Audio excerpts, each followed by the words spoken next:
Hi, I'm Zealand Turner. I'm the Director of School Communications here at the Pennsylvania Leadership Charter School. Today I'm talking to Morgan Sleet. She's a dancer, she's a cheerleader, she's a theater performer, she's involved in her community. She does so much.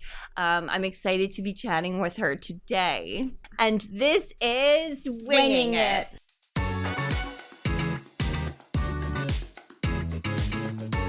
Well, my name is Morgan Sleet. I'm in 9th grade and I'm 15 years old and I'm coming from Meadville, Pennsylvania. So that's the coldest small town ever. Okay, tell me about that because I was just going to say I don't do geography even for a second. Where is that and what is it again? Meadville, Pennsylvania. Meadville, where is it? So it's kind of between Pittsburgh and it's an hour and 30 minutes from Pittsburgh, and then it's like 30 minutes from Erie, so we're right between. Oh, so it's above Pittsburgh, basically. Yes. But just so you're like the northwest region of Pennsylvania. Yep. Because you said winter, let's go. There's one time, I think last spring, where we didn't really have a spring because it just kept on snowing. It snowed throughout April and then it stopped in May. April snowing? Yeah. Okay, I think it ended at like the end of May though. And then so we had summer flowers instead of spring flowers. Are you like a snow bunny? I mean, do you like it in the snow, or are you just inside like an indoor cat until the snow goes away?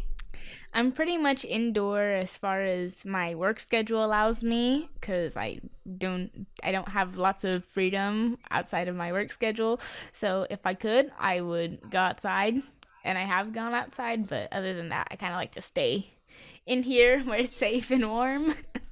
You go outside just to say you did. You step one toe outside. You put a finger in the snow. You said, "Yep, did it. Thank you." Back inside. Yep, it's way too cold. Okay, so you said you have a demanding work schedule. What's that look like? What are you doing?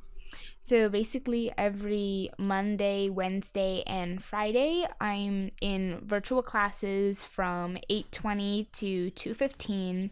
Directly after my classes, I have to get ready to prepare for cheerleading or dance rehearsals from 4 to like 5:30, and then from 5:30 to 6:30 up until like 7:30. So we're going to get into the dancing, but let's just pause a second with the cheerleading. Tell me about that. Yeah, so I just became a junior varsity cheerleader at MASH High School, or Meadville Area Senior High School. This week, at least, I had a Tuesday, Wednesday, and Thursday practice. So lots of stunting. There's lots of learning new cheers. I used to do competition cheer when I was 8, but I stopped, and this is totally different from that. Like, it's just a whole new muscle. Like what kind of, like, okay, first of all, stunting. I don't know anything except like Netflix documentaries. So what are we talking about? I do know the term flyer. Are you a flyer? No, I'm a base, so I hold the person's foot and so you have to be like really strong. Lift with my legs. That's what ballet that's where ballet steps in. Okay, do you ever feel stressed out like you're gonna drop somebody? Sometimes I do, because you have to pay attention. You have to pay so much attention, and I'm used to multitasking, so I have to watch the person in front of me to make sure that I'm on level with them, and then I have to watch the flyer to make sure she's not falling from above. That's easy, but when everything's calm, it's just like, just wait. That you're just like powerlifting casually. Yeah. So wait, you said, but like, what is that? Is that what you call stunting? Yeah. So stunting's basically like every person basically lifting the flyer up. So there's a back, there's a base, the flyer obviously, and then there's a front. If the bases can't lift her, or if she's like towing, which is when they like put their foot in the base's hand like this, like they're trying to go up on their toe almost. I have to pull them up. Okay, that's crazy. Yeah. Do you do like strength workouts to like train? It's funny. Most of it's in the legs, but for fronting, in ballet, we do lots of, we do push-ups, and we just, like, hold it there for, like, planks, a high minute. planks. Yeah, planks for a minute, and I'm like, it's terrible, but for cheer, yeah, just really like hanging out, right? Yeah. Okay, that's cool. So does that mean you show up at games, or like when and where do you perform? We do show up at games. So I cheerlead for the basketball team. So we have to go to every basketball game. We have to cheer from the sidelines, and then sometimes we have to go into the middle and cheer for halftime or for 60-second timeout, and that's usually really outfits. Fun. Yeah, we do. We have this cute little uniform that's like red, black, and white with our we're the Bulldogs, so it has like the Bulldogs logo right across. It's really cute. I really enjoy it. Do you have to practice working with pom-poms, or is that like something you just like pick it up and you know what to do? We do have to practice with pom-poms because sometimes you won't be expected to cheer with pom-poms. Sometimes it's just barehanded, especially if you're going to stunt and lift someone else up. You don't want to drop the pom-pom and then someone trip. Yeah. So we definitely do practice with those because it is a different feeling as well. After that, it's pretty easy from there. Do you just like shake them? You shake them, and then you have to like make all these poses, make all these strong poses, punches. Okay. It's really interesting. You just have to look cuter when you have the pom-poms. Like just like smile a lot?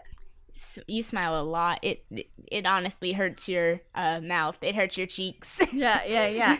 Is it very different than dancing? Like with your face, are you as animated, or like do you have to maintain any kind of facade when you're dancing in a similar fashion? Not really. Well, okay, so with cheerleading, it's different because all you have to do is smile, and then you have to shout the lines. So, but with dancing, you can't really talk because, dancing talks for itself. Sure. It's an art form of its own. So with that, you have to make more facial expressions, and you have to express a lot of things. So if you're like a silly character, for example, I did Cinderella last year, and I was Dumpy, so I was one of the evil stepsisters, and I had to be really silly. Dumpy is the name of the evil stepsister? Yeah. That's messed up. Okay, so you're Dumpy, the evil It was Dumpy and awkward. Okay, all right, so you're Dumpy. Yeah. Okay, I'm with you. And I had to wear this tall pink wig. It was absolutely tragic. It was a Marie Antoinette wig in pink. I need pictures. Ugly. I need to find them. But there was, for that, I had to be very expressive. Like I chased a cupcake in one scene. I had to look like I was like salivating. My eyes had to go crazy for when I saw the prince, and I had to be like very rough, and I also had to act kind of stupid. So there's a lot that comes with. Yeah. Do you feel like, does it come naturally to you, or are we talking like hours in front of the mirror figuring out what your face looks like when you're like doing these things? I find a way to watch cartoons. When I watch cartoons, I kind of, during that time, I focused on like their facial expressions, and I focused on different characters. But other than that, I feel like it comes pretty naturally because I'm like, this character's kind of dumb. They're kind of ditzy. So I gotta make a face that I would think is ditzy, like stupid. So I'll be like, or it'll be like bigger, like, and yeah. I love that. Yeah. What are some of the other characters you've played while dancing that you really had to channel something other than just like a basic, other than just being your natural self? I would say definitely So the same thing with that one, because I don't know. It just took so much more effort to be like so silly. But also for the Rat King, you have to be evil, and then the expectation is it's a Rat King, not a Rat Queen. So you can't be gentle or like poised. You have to be very arrogant, and I had to show that in my dancing, which was very hard because I would never expect to portray arrogance, but I had to do it when fighting the Nutcracker because he thinks, oh, I'm so confident, I'm gonna win, and he does not. But I had to be strong and kind of act like a man instead, so that took a lot. That took a lot of training. So we're talking about the Nutcracker. You were just in the Nutcracker. When did that season start and when did it end? So the Orb season officially starts in August. Oil Region Ballet season. So that's my company that did the Nutcracker and is doing another production, Swan Lake, Swan Princess. So that starts in August, I think late August, yeah. And then for Nutcracker, we start from August and then we end that period in December, which was the 19th to the 20th. And then for the new ballet that we're doing, Swan Princess, that's going to be sometime in February to about March 1st. The performances or are you already in rehearsals? We're doing rehearsals now. We're doing rehearsals for Swan Princess. So from August, you're doing 2 productions until 1 production is done. Then you're focusing on the other one. So you auditioned for both back in August? Yes, when you commit to the company, you're immediately in both productions, unless you're an extra. Okay. Yeah, but I take it my girl here is not an extra. No. She said, no. I've been at the Oil Region Ballet Company for 3 years now. This is officially my 3rd year. So when you commit to the company at first, it's not like you audition for 2 different things, because the season has to keep going, and those practices are always on Saturdays from 9 to 4, and sometimes Sundays from 9 to 5, which is a long time. Yeah. Kind of hacks into my weekend, but it's worth it. I get to see the beautiful audience later. So what are you playing in the Swan Princess? So I am a swan, and then I'm a band member and a ballroom dancer. Cool. So I get to lay low, but I get to be funny in some aspects. Okay. Yeah. So let's go back to the Nutcracker, the Rat King. This is really intriguing to me. So is that a lot of work with your face? How are you? It's not a lot of work because I have a mask on. So I have this headpiece. Like a cute little mask or what? No, it's a big rat head with these bulging red eyes, and it has a little crown and these whiskers that are actually made from zip tie. It's really interesting.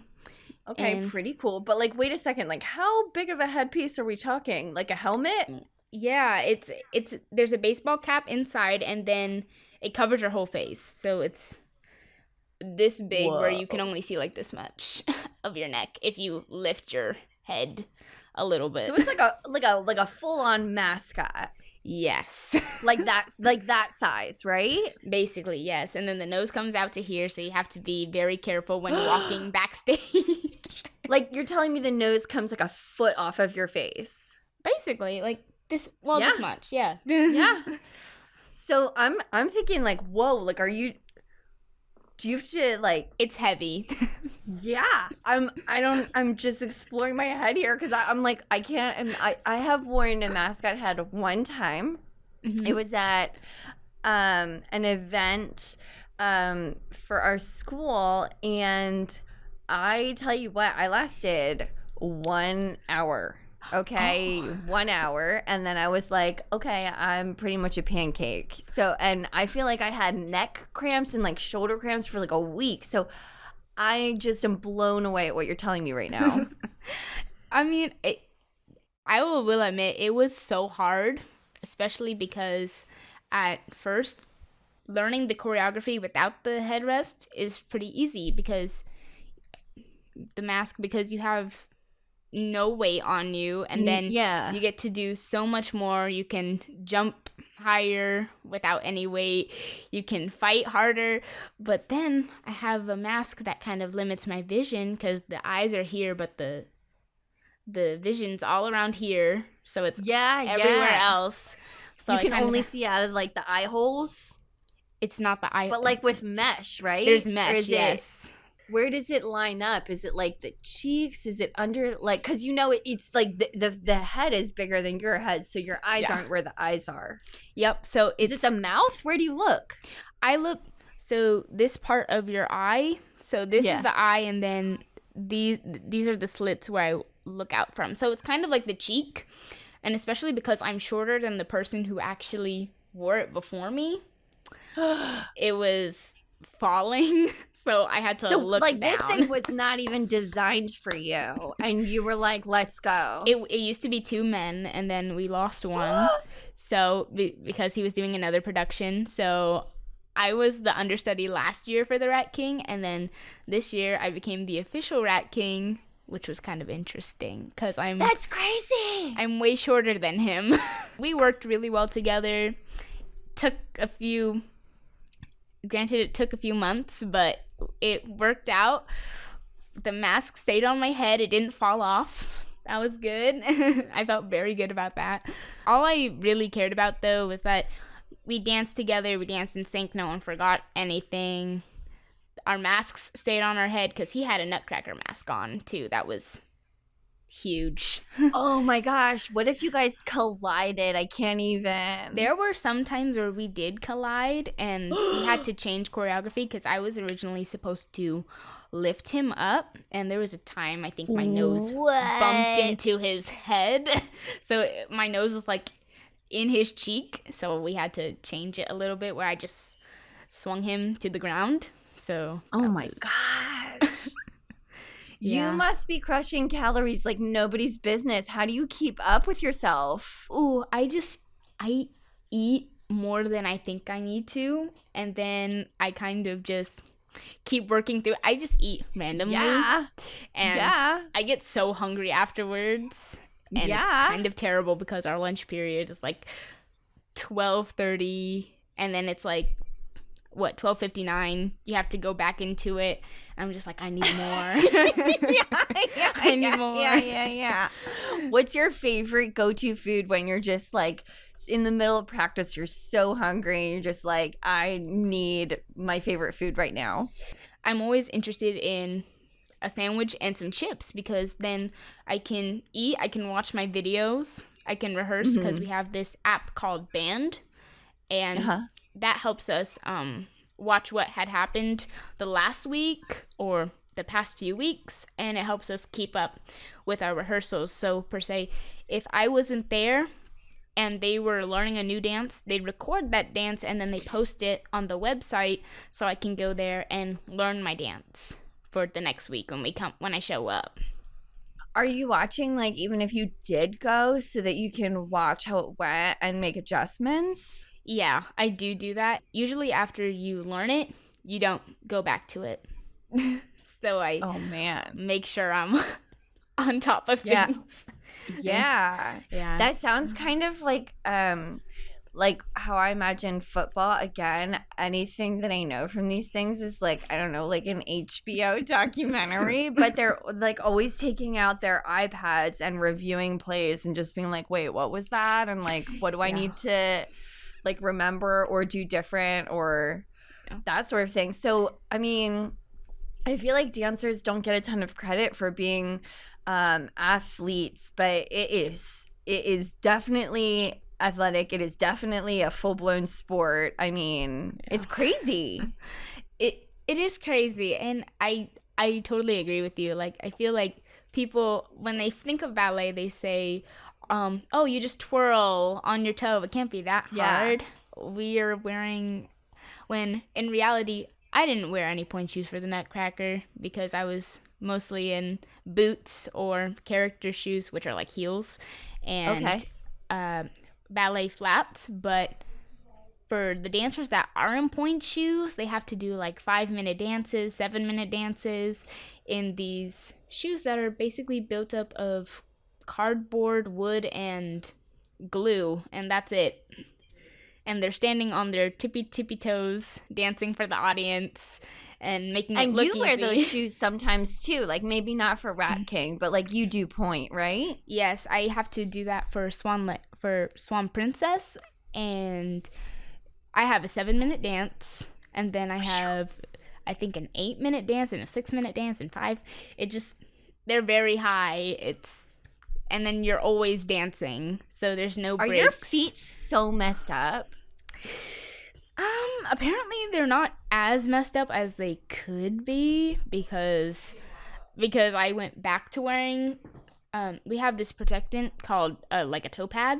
So you put it on and then you put on your point shoe so it provides some cushioning. I don't like toe pads because I feel like they give me too much stress on my foot, so I take them off. And that's when my feet started getting really messed up. Like, I used to get scars all the time, so I just put them back on. Oh, shoot. Yeah. What is it like a cute... You're like, okay, it's this shoe made out of wood and cardboard. And I'm like, okay, I'm thinking I'm over here with my on cloud, like, orthopedics, inserts. Like, I'm just like, like, floating along in my comfy sneakers, and you're like, I wish. No. We're like on our tiptoes on top of like little pieces of wood. Basically. That's crazy. And what's worse is that they die pretty quickly, so they break down very quickly if you're really strong. And that's kind of terrible because you either have to jet glue it or you have to buy a few more pairs after that. And then you have to go through the process of re-breaking them into perfection. Oh, no. For the show. Because sometimes they get really messed up. Sometimes they'll be in good use, but they'll look terrible for the show. So you can't wear those ones. Oh, no. Yeah. I can't imagine. I'm just like, if I put on a pair of flats for the first time, I'm like, this is horrific, and I basically want to throw them out. So I can't imagine what you're talking about with point shoes. Okay, wait. So let's see. You do ballet at the Region Ballet Company. Yeah. We talked about that you also do cheerleading, but I feel like I don't know when you have time to do it, but you also do theater? Is that right? Yeah, I do. I'm starting to go back into theater because when I was younger, I used to do lots of it, but now I do just a little bit where I can fit myself in. So this is making more sense to me. I'm starting to see like a true, like, you are a performer through and through. So tell me about that. So this year I'm working at MCT, or Meadville Community Theater, and we are doing an original production called Shivers. Ooh. By our director, Jeff Hall. And it's based on the Brothers Grimm stories. Okay. It's basically about this little boy who doesn't know what the shivers are, and he goes on this elaborate adventure to kind of find a way to get the shivers. So there's lots of ghosts. There's a princess. I'm playing the princess, and I'm playing the gravedigger. So I have to be an antagonist, and then I have to be a protagonist. So I love I'm that. shifting between two different characters. It's really fun. Okay. What is the Wonderland project? Ooh, that was a fun project. So this was basically a different adaptation of Alice in Wonderland. The same story, but we had different costumes, and it was a little bit more modern. So I was the caterpillar in that one, and I wore jeans, and then everyone else wore jeans. They wore blue shirts. I had a cute little antenna headband, and there's tons of choreography in that one, but there was also a broad storyline. So you have her falling down, and then we had a spinning wheel in Act 2. So we let an audience member come up, spin the wheel, and we would reverse the scene that we just did and do it in the mode that it landed on. So that was fun. That was the funnest part for me. Crazy. Yeah, we had opera, western, and we had super fast. Whoa. What's your favorite? I would say it would be super fast or western, not opera, because everyone would just be screeching. Western was always fun because everyone had a gallop and everyone had these crazy western accents and they were using western slang and like everyone was acting like cowboys. And then super fast, you just ran through the scene basically, and you were super jittery, like, oh, this. Oh, ows. Like, it was super duper fun.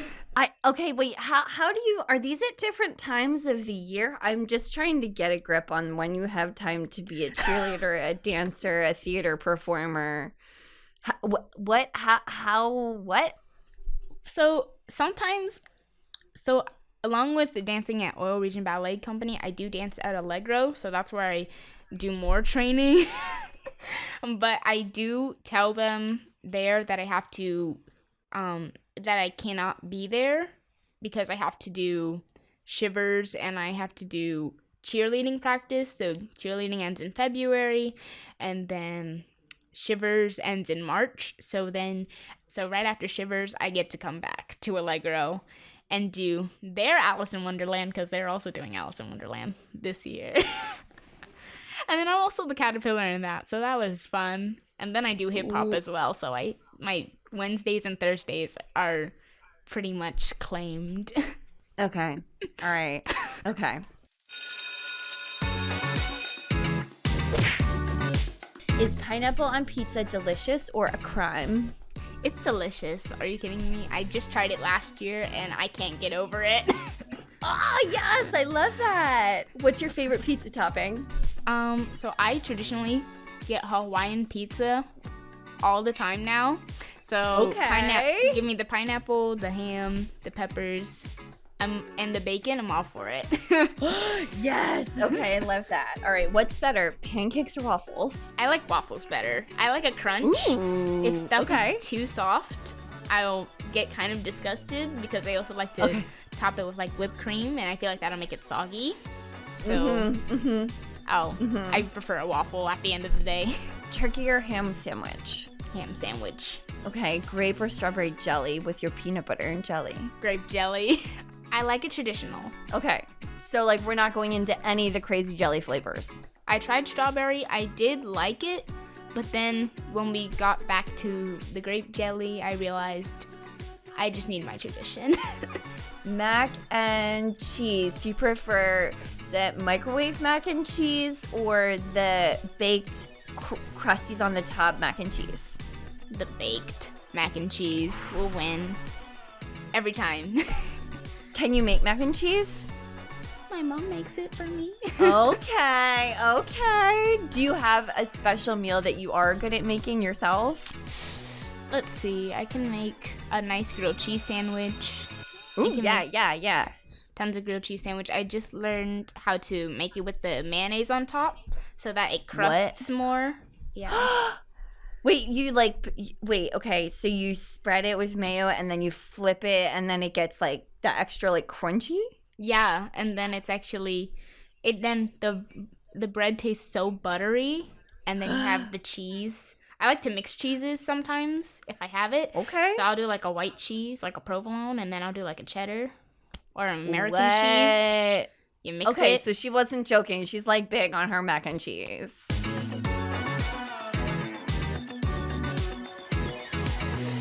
Just to, touch on all the billion trillion things that you're doing, you're also a member of the Key Club at MASH. Yep. So what's that?